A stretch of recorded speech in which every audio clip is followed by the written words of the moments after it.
ঢাকা শহরে প্রত্যেক দিন পানির চাহিদা হচ্ছে 3,25,00,000 লিটার। মেঘনা নদী থেকে পানি আনার জন্য 16,000 কোটি টাকার সায়দাবাদ প্রকল্প নেওয়া হয়েছে বলে জানান স্থানীয় সরকার প্রতিমন্ত্রী মীর শাহে আলম। মঙ্গলবার সচিবালয়ে ডেনমার্কের রাষ্ট্রদূতের সাথে এক বৈঠক শেষে স্থানীয় সরকার প্রতিমন্ত্রী মীর শাহে আলম একথা বলেন।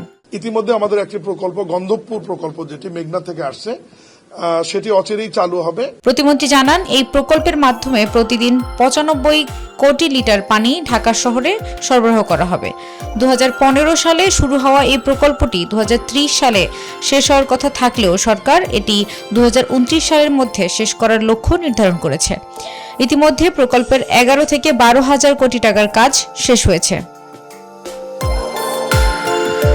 সায়দাবাদ প্রকল্পের শেষ পর্যায়ে কাজের জন্য ডেনমার্ক সরকার প্রায় 4,500 কোটি টাকা দিয়ে সহযোগিতা করবে।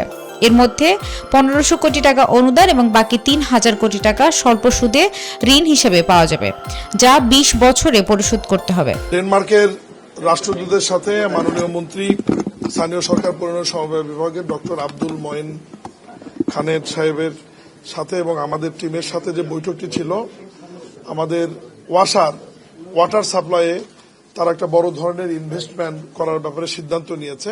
ইতিমধ্যে আমাদের একটি প্রকল্প গন্ধবপুর প্রকল্প যেটি মেঘনা থেকে আসছে সেটি অচিরেই চালু হবে। ডেনমার্ক সরকার রোহিঙ্গা ক্যাম্পে ওয়াটার ট্রিটমেন্টের জন্য 100 কোটি টাকা দিচ্ছে এবং বাংলাদেশের নবায়নযোগ্য জ্বালানি ও বর্জ্য ব্যবস্থাপনা খাতে বিনিয়োগের আগ্রহ প্রকাশ করছে বলেও জানান প্রতিমন্ত্রী।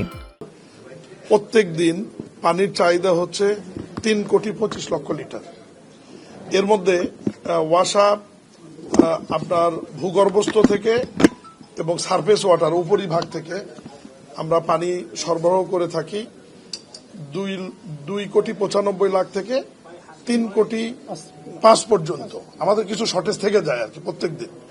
এই শর্টেজকে মাথায় রেখে এবং আগামী দিনগুলোতে ঢাকার জনসংখ্যা বৃদ্ধির প্রবণতা যেহেতু বাড়ছে, সব মিলিয়ে